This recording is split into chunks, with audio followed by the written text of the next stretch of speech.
Hello everyone. आज हम लोग बात करने वाले स्टेट बैंक ऑफ इंडिया के बारे में।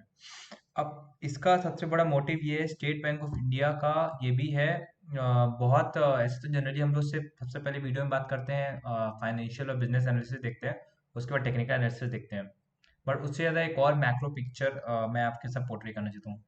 अभी मेरे को जो लगता है सबसे अच्छा जो इस बार परफॉर्म करने वाला है उसमें से बैंकिंग सेक्टर आगे रहेगा। द रीज़न इज क्योंकि आप ऐसा हो रहा है कि जस्ट आफ्टर जो जनरल इलेक्शंस आ रहे हैं उसके बाद हो सकता है आरबीआई जो है, जैसे मे बी न्यूज़ है कि आरबीआई जो है इंटरेस्ट रेट में कुछ बीपीएस, मतलब जो कुछ इंटरेस्ट रेट कम करेगा।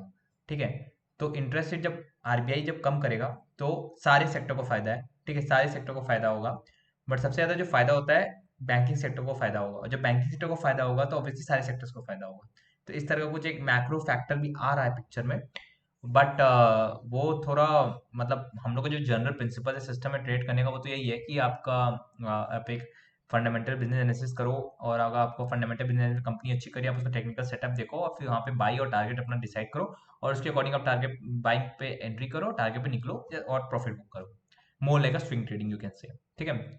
अब ये तो है, बट यहाँ पे एक मैक्रो फैक्टर भी आ रहा है जो थोड़ा थोड़ा उसको शायद जो रिटर्न्स आने वाले होंगे, ये आने वाले होंगे, उनको थोड़ा स्पीड अप कर देगा इस प्रोसेस को। बस यही फर्क होगा और कुछ नहीं। वरना जो हम लोग का नॉर्मल फैक्टर होता है वो तो होगा ही।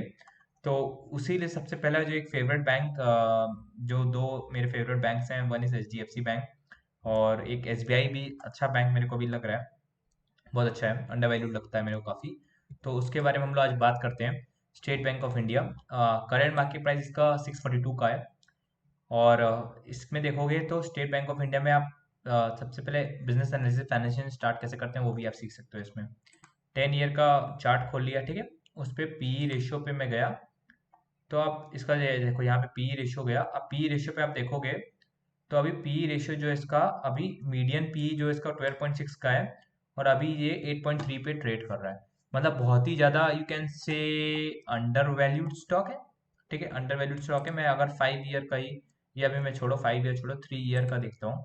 3 ईयर का पी इसका 12.2 है, और अभी ये 8.5 पे ट्रेड कर रहा है। और 1 ईयर में देखा जाए तो पी 9.4 है, और अभी 8.5 का, मतलब इट्स अ, ये तो कंफर्म हो गया it's an under valued stock. ठीक है, प्राइस टू अर्निंग इसका कम है, अंडर वैल्यूड स्टॉक है। अब अंडर वैल्यूड स्टॉक है, अब इसका रेवेन्यू देख लेते हैं। आप देखोगे ओवर द क्वार्टर्स इसका रेवेन्यू हाईएस्ट ओवर रेवेन्यू है, और हर क्वार्टर में कंपेयर करो, जैसे कि मार्च 23 को क्वार्टर, मार्च 22 क्वार्टर से करो, 74,000 98,000 हो गया। जून में 1 लाख करोड़ 23 में था, और पहले 76,000 करोड़ था। मतलब क्वार्टर ऑन क्वार्टर रेवेन्यू इनका बढ़ रहा है।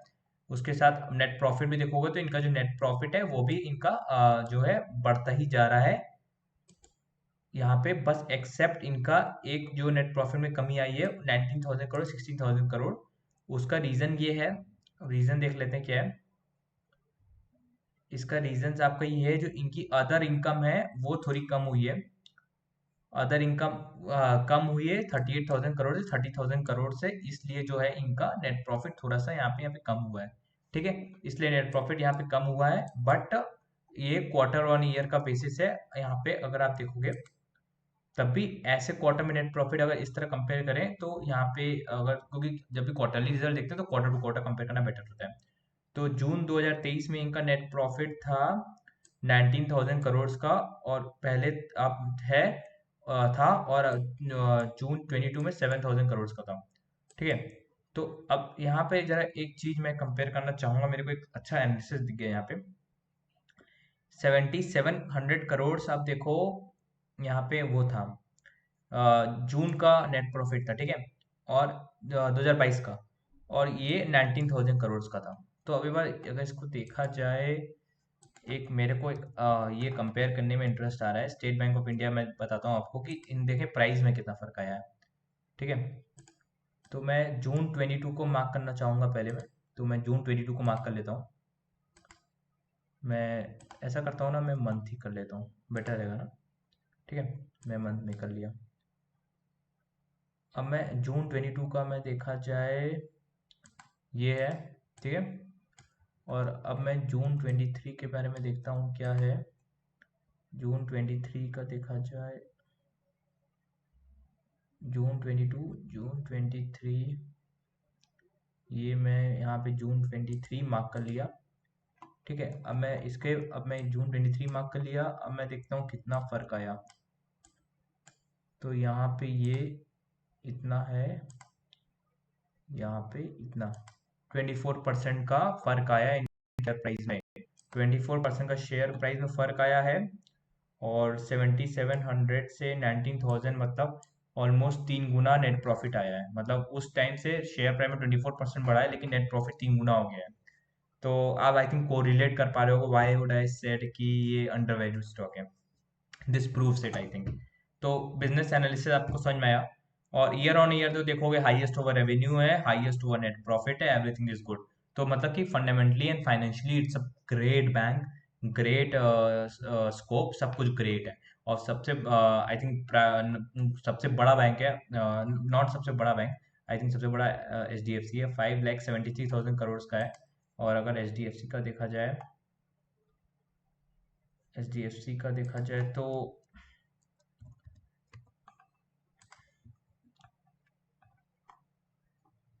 हाँ, ऑब्वियसली सबसे बड़ा एचडीएफसी बैंक है। मर्जर के बाद और ज्यादा हो गया, तो वही स्टेट बैंक ने सबसे दूसरा सबसे बड़ा बैंक है कह सकते हो आप। तो दूसरा सबसे बड़ा बैंक है। और नेट प्रॉफिट तो काफी अच्छा दे ही रहा है इसमें। जैसे कि अगर एचडीएफसी बैंक का नेट प्रॉफिट देखा जाए, तो जो आपका मार्च 2023 में इनका नेट प्रॉफिट आया था 46,000 करोड़ का। और स्टेट बैंक ऑफ इंडिया का उससे शायद कम ही होना चाहिए, 23,000 करोड़ का। और इनका आया था 57,000 करोड़ का था।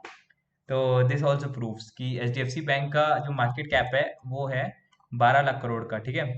इनका है 5,73,000 करोड़ का, 6 लाख करोड़ मान लेते हैं। मतलब H D F C bank का एक तरह से ऑलमोस्ट जस्ट डबल है मार्केट कैप। और नेट प्रॉफिट देखोगे, तो इनका जो है मार्च क्वार्टर का नेट प्रॉफिट 57,000 करोड़, और उनका है कुछ 48,000 करोड़। तो नेट प्रॉफिट इनका ज़्यादा है, मार्केट कैप इनका कम है। तो दिस प्रूव्स कि कितना अंडर वैल्यूड स्टॉक है ये। तो ये प्रूव कर देते हैं कि ये काफ़ी अच्छा। इसमें एक एनालिसिस देखते हैं, अब टेक्निकली देख लेते हैं। फाइनेंशियली तो it's a great stock, I will say nothing else, सिर्फ ग्रेट स्टॉक इसके लिए मैं बोलूँगा। ठीक है, अब यहाँ पे ये देखता हूँ कि इसका टेक्निकल सेटअप क्या बन रहा है।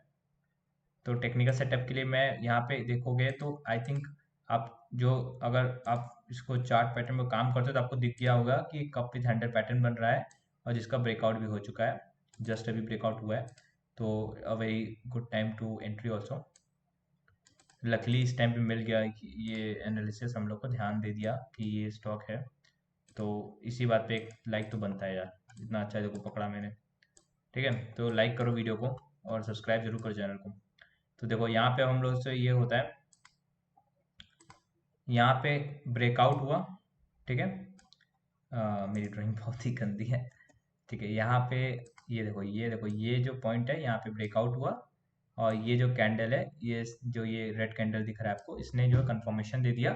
अब यहाँ से जो इसका टारगेट प्राइस है वो निकाल देता हूँ, तो मतलब ब्रेकआउट कंफर्म हो गया। टारगेट निकालते हैं हम लोग, साथ में टारगेट निकालेंगे। ठीक है, तो यहाँ से मैं इसको लिया, मैंने यहाँ पे एक एरो बना दिया है, यहाँ पे कंट्रोल सी, कंट्रोल वी, यही बेस्ट तरीका है यार, यही करते करते पैसे ही बन जाते हैं। ठीक है, कंट्रोल सी कंट्रोल वी करके, ठीक है। ऑफिस में भी और यहाँ पे भी, चलो नथिंग, वहाँ नहीं जाते हैं। तो ये 13-12, अब यहाँ पे हम लोग को 13-12-13% का अप मूव मिल रहा है स्टेट बैंक ऑफ इंडिया में। तो इट्स अ गुड स्टॉक, अच्छा एनालिसिस, ग्रेट कंपनी। सो आप अपना एनालिसिस करो और देखो कैसा है। तब तक के लिए नई वीडियो के लिए मैं दोबारा मिलेंगे। तब तक के लिए इस वीडियो को तो लाइक करो, कमेंट करो। और अगर वैसे कमेंट नहीं करना तो एसबीआई में कभी एसबीआई गए हो तो तब कमेंट कर दो, अच्छा। ठीक है, तो उस लिए ये सब अच्छा है, एनालिसिस करता हूँ। तो आपको पसंद आया तो बताना कैसा लगा। तब तक के नई वीडियो में इंतज़ार करते हैं, और बस thank you so much for watching.